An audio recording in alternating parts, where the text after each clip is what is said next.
Yeah. Star Wars themed wedding. Yeah, well, no, the wedding wasn't themed Star Wars. Oh, that's on the recording now. Okay, I gotta stop talking about that. So, all right. So, like I said, solving inequalities. I like this one. I think it's kind of a neat way that we do this. The first thing that we're going to investigate here with this stuff is figuring out if we have an equation of a polynomial and it's all factored out. How do we know when a polynomial is positive and when is it negative and when is it 0? You guys have done when it's equal to 0 so far, right? That's what you were doing yesterday. So you were taking an equation and figuring out when is it equal to 0. Well, now we want more information than just that. We want to know when is it 0, when is it above the x-axis, when is it below the x-axis, so where's that positive and negative stuff happening too? So before we get into like all the fraction type stuff, like the rational functions like we did yesterday, let's just look at a polynomial that's been factored out as far as it'll go. So let's say we've got something maybe like that. Okay, so the hard work's already been done of getting it all factored out. And so then I want to know when is f of x positive, negative,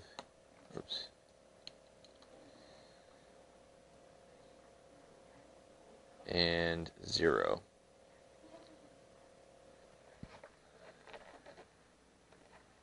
Okay, so let's start with the one we've already done before. If we have something that's all factored out, how do we determine where it's equal to 0? How do we use the factors to help us find where this thing is equal to 0?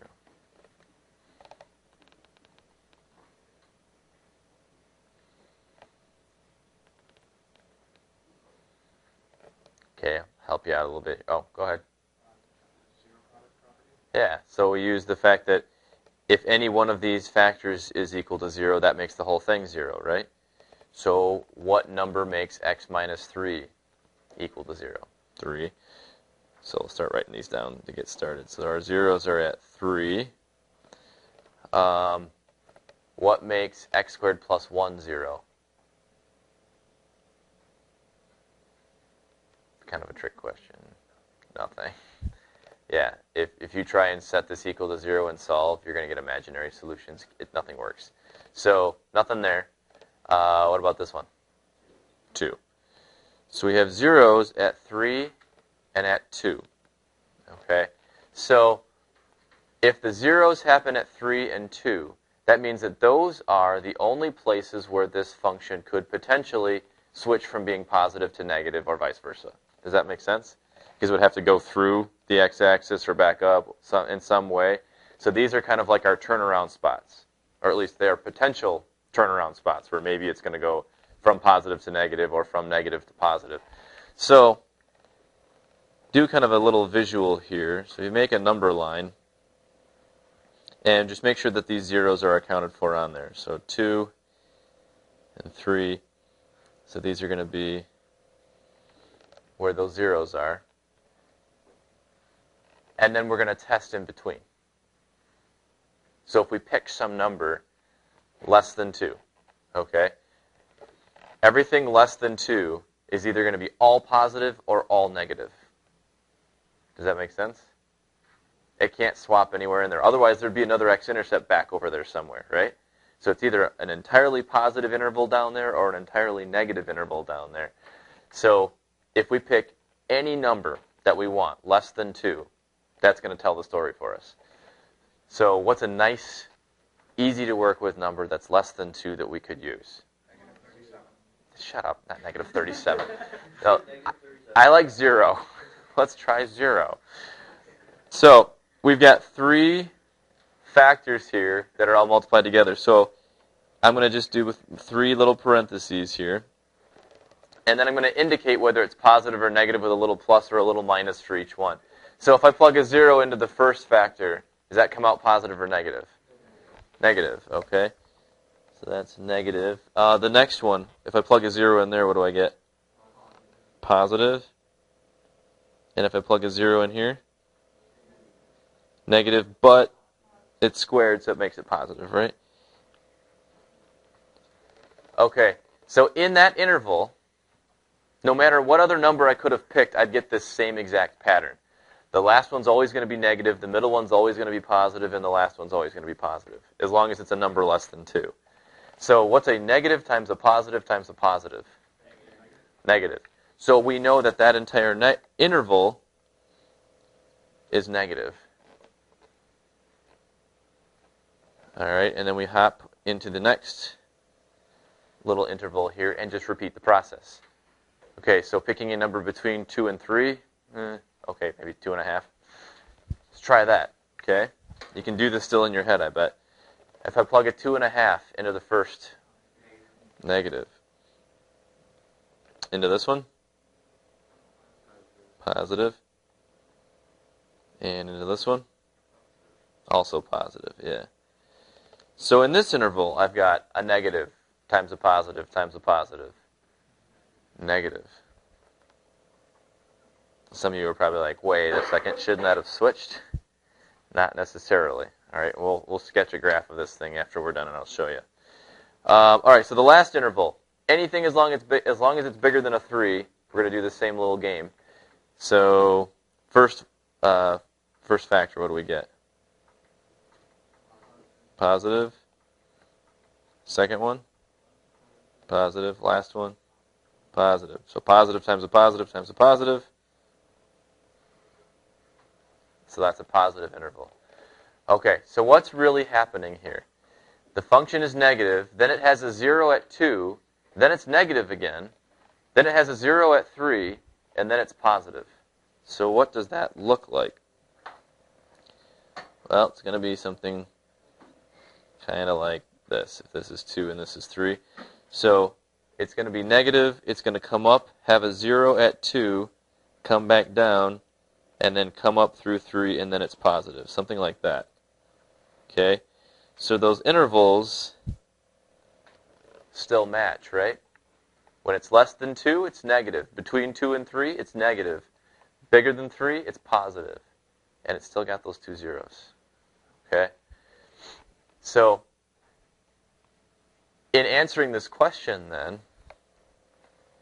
we're going to use some interval notation based on what we came up with, and this is called a sign chart, this thing. So based on our sign chart, we can give some intervals for positive and for negative. So what is the positive interval? 3 to infinity. And do I include the 3? No. Is right at 3, is that positive? Not technically, it's 0, right? So it's 3 to infinity. And then where is it negative?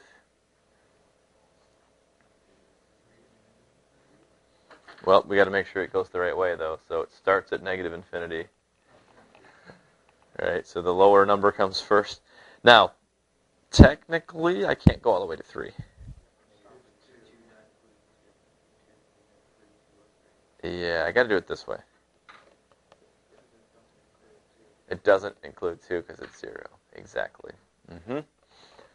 So positive is 3 to infinity, negative is negative infinity to 2, union 2 to 3. We've got those 2 intervals, or it's negative. Okay? So this is the basic idea of how we're going to approach solving some inequalities. Because what we just did there was basically solving an inequality. When I asked you where is it positive, I was asking you when is f of x, when is this equation greater than 0, right? And when I asked you where is it negative, I was asking you when is this function f of x less than 0. Those are inequalities. Okay? So we're going to look at some functions, and it's going to have 0 on one side, because that's how we can do this game when it's positive or negative. But we're going to be looking at some different inequalities with that. And then we're going to throw in some fraction work in there as well, too. So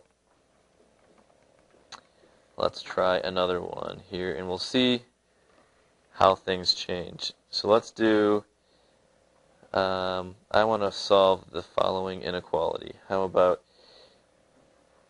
2x plus 1 over x plus 3 times x minus 1. So again, I'm already factoring it for you. We're going to come across some later where you're going to have to do the factoring first, but I'm going to keep factoring for you now. And I want to know, when is this greater than or equal to 0? We're going to do that inequality. Okay, now because there's a denominator this time, there's some other things that we have to think about. We have a possible sign change when we have a 0. We talked about that in the last one, right? Could go from positive to negative or negative to positive if we have a 0. Potentially. It doesn't always work, right? In that last example, we found that. It doesn't have to switch, but sometimes it does. So we have to account for those. There are other places on a graph where a sign change could happen. Where else could a sign change happen other than a 0? What do I get from these guys down here? Vertical asymptotes. Think about that. A vertical asymptote, couldn't you switch from being positive to negative over an asymptote? That does happen, right? So what we need to do is we need to make our little number line again, and we need to place on that number line all of our zeros and all of our vertical asymptotes, because those are all the possible places where signs could change. Okay? So where are the zeros for this one then? Negative 1/2. Yep. And where are the asymptotes at? Negative 3 and positive 1. Okay. So let's go back to our number line here. Make another little sign chart. And we have to put on this thing negative 1/2, negative 3, and 1. And don't worry about making them like appropriately like scaled and all that stuff. Just, you need to have the numbers in the correct order. You know, you can evenly space them out and whatever. It's fine. Okay. Now, here's what I do though. If it's a 0, make it a solid dot because it's definitely crossing the axis there. And if it's an asymptote, I'm going to make an open circle to remind myself that the function isn't actually obtaining those numbers, it's just flipping around them. Okay? So zeros, solid dots, asymptotes, make them open. But in any event, this splits up our number line, though, into these different intervals that we need to start testing again. Okay? When is it positive, when is it negative, and all that jazz.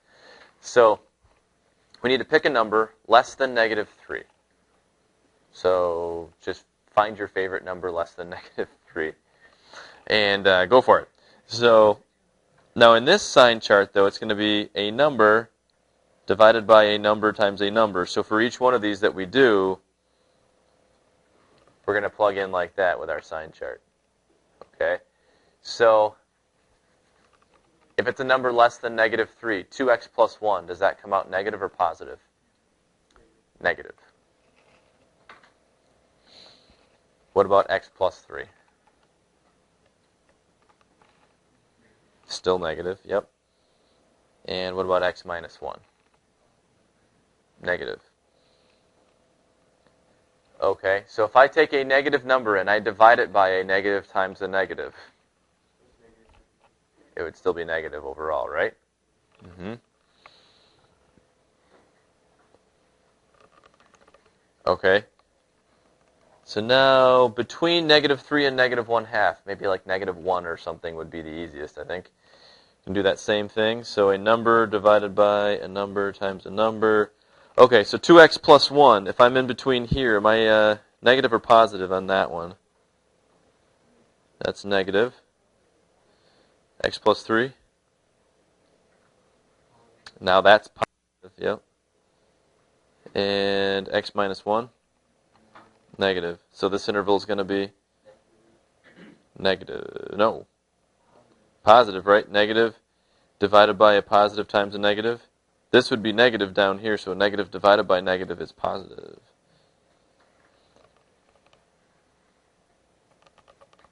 All right, and then the next interval, maybe choose a 0. So in this one, we've got what on top? Now that's positive underneath. Positive and negative. So this interval is what? Negative. And then the last interval, all of them should be positive this time, right? Just pick some super huge number and they should all come out positive up there, which would make that interval positive. Yeah. Okay. So we've kind of laid out now where this particular function is positive and negative. And I want to answer the question, when is it greater than or equal to 0? Greater than 0. Positive, right? Those two intervals. Okay? Now, there is this, though. So I want to know not only where is it positive, but where is it also 0, right? When we see that inequality symbol, where is it greater than or equal to 0? So this interval right here, okay, keep in mind, negative 3 is an asymptote, negative 1/2 is a 0. So how would I write that interval then to answer my question?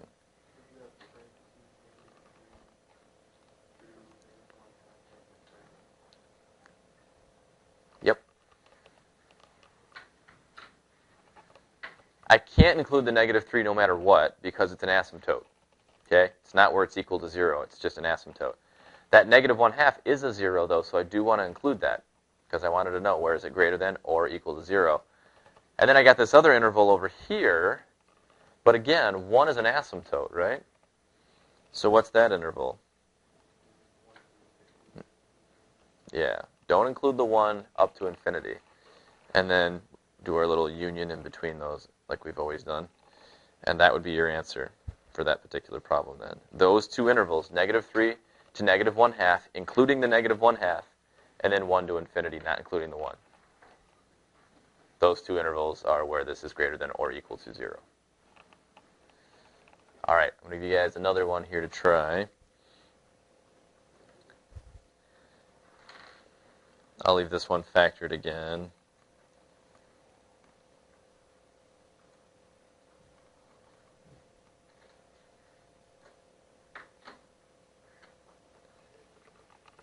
All right, and let's do that. Let's do that one less than 0. Not less than or equal to, but just less than 0. See if we can do it. And let's just jump right to our sign chart here, too. I think you guys probably at this point can just start putting this together right away. Bless you. Okay, so I need to have negative 3, 1, 0, and negative 1. So negative 3, negative 1, 0, 1. So negative 3, is it a 0 or an asymptote? It's a 0. Solid circle there. Negative 1, 0 or asymptote? Asymptote, careful. 0, is it a 0 or an asymptote? Asymptote. That's kind of funny. 0 is not a 0. 1, 0 or asymptote? That's a 0. So how many intervals are we looking at here now? 5. Okay. So sometimes I do these little lines to start with just to break it all up so it's a nice little visual. Notice how I make the zeros solid lines and I make the asymptotes dotted lines. That's, again, just a little visual cue for me. And that works for you guys. Go ahead and do that too. But just to remind myself what's an asymptote and what's a 0. So I know whether to include it or not when I'm done. So, okay. So it's a number times a number divided by a number times a number. Pick your fave. Now, something to note on this one, because you can save yourself a little bit of grief here. X plus 3 squared. Always positive, right? Anytime you square something that makes it positive. So what I would do on this one, before I do anything else, even start thinking about, picking that first number, it's like, all right, I'm just going to lay this thing out first. So all I got to do is put the little pluses and minuses into stuff later. And that little parenthesis for every single one of these is going to be what? A positive, a plus. So just knock that one out first. And then all we got to do is worry about the other 3 each time. Okay? So I bet we can do this pretty quickly then. So if I've got a number less than negative 3, x minus 1, is that positive or negative? Negative x, negative x plus 1, negative. So this interval overall is what? Negative. Okay, next one. Pick, I don't know, like negative 2. All right, x minus 1, negative. X, negative. X plus 1, negative. So again, negative. Negative divided by a positive. Because you got negative times negative down there. Okay, next one. X minus 1. Still negative. X. Still negative. X plus 1. That one's positive now. So this interval is positive. Okay, next one. 0 and 1. X minus 1. Negative x, positive, and x plus 1, positive. So that one is negative.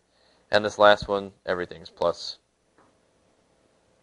So, positive. Okay, so there's your sign chart. So where is it less than 0? Nope.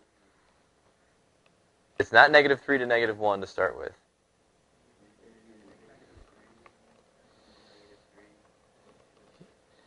Right. Even though these are solid circles, and yes, those are zeros, look at the inequality symbol I'm working with this time. I want it to be just less than 0. So just negative, I don't want the places where it's exactly 0. So I gotta skip over those, right? So negative infinity to negative 3, union, negative 3 to negative 1, and then what's my other negative interval? 0 to 1. And I don't include anything. There are no brackets.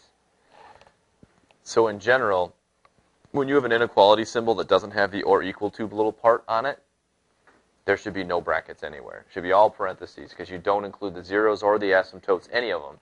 So it should look something like this then. You just find those intervals, everything's a parenthesis, and you go.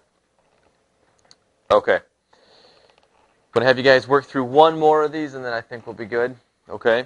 And I want to have one where you factor, but also I'd like to have one where you kind of pull some stuff together here. Oh, nope, I almost forgot something. We need to include something else. We can do it all in one smack here.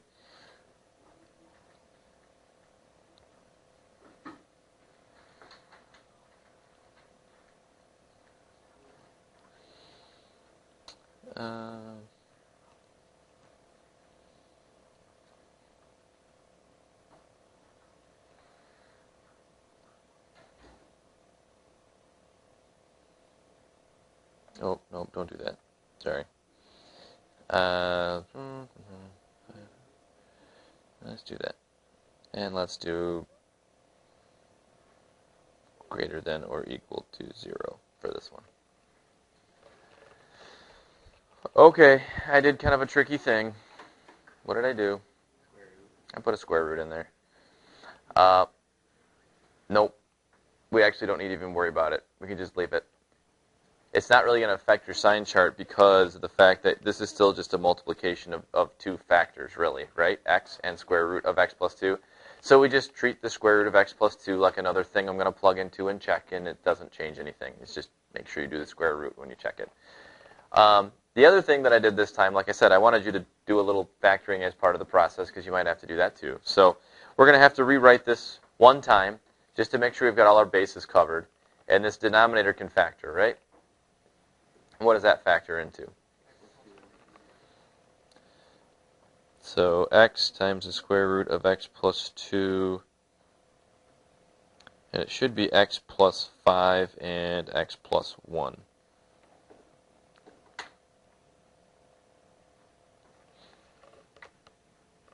Okay, so then when we do our sign chart, there's not a ton of difference now. We've got zeros at 0 and -2, technically, right? Because if you put a -2 into that square root, it's going to make it 0. So 0 and -2, and then we've got -5 and -1.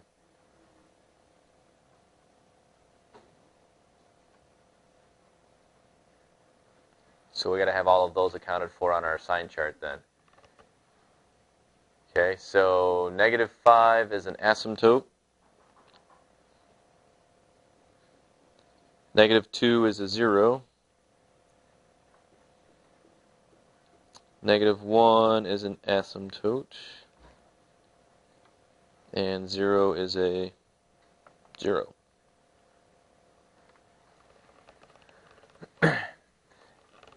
Now, the only way the square root is going to affect your sign chart is,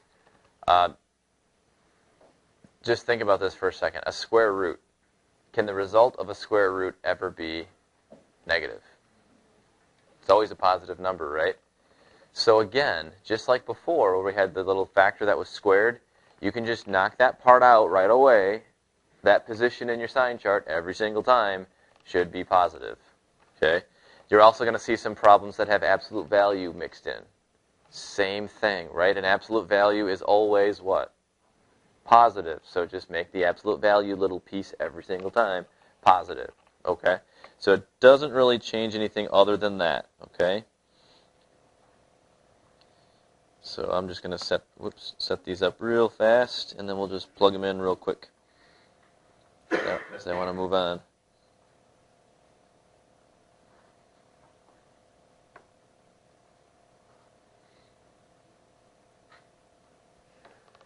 All right, we got all that there. Okay, so we said this is always positive.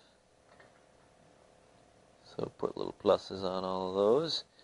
Also, one that we could do really quick, x. You're just plugging the number itself in for x. So negative, negative, negative, negative, and then, oh, now we're bigger than 0. Positive. Those don't require a whole ton of thought either, right? You can just put those in and you're done.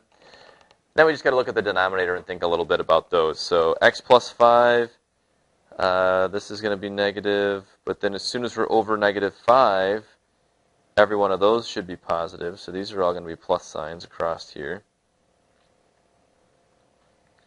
And then x plus negative, this would be negative. This would be negative, and then as soon as we go past -1, then that's positive, and that's positive.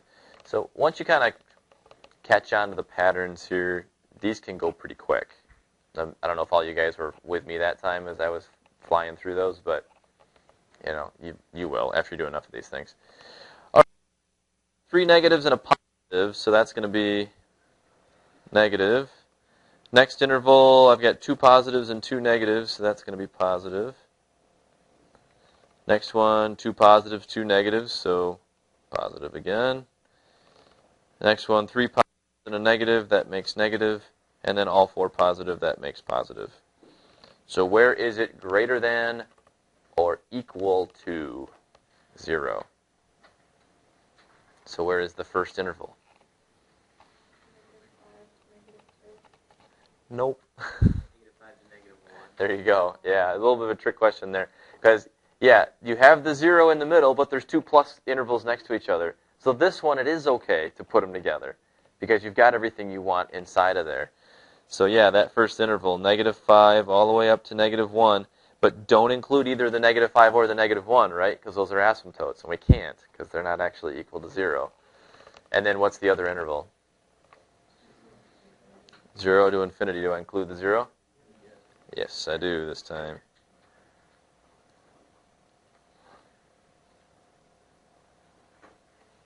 Okay, that's the gist. Sign charts make sense? Silence means yes? Yes, okay, good. Do you think they're fun like me? No? Okay. Anyway, all right, I'll let you get started.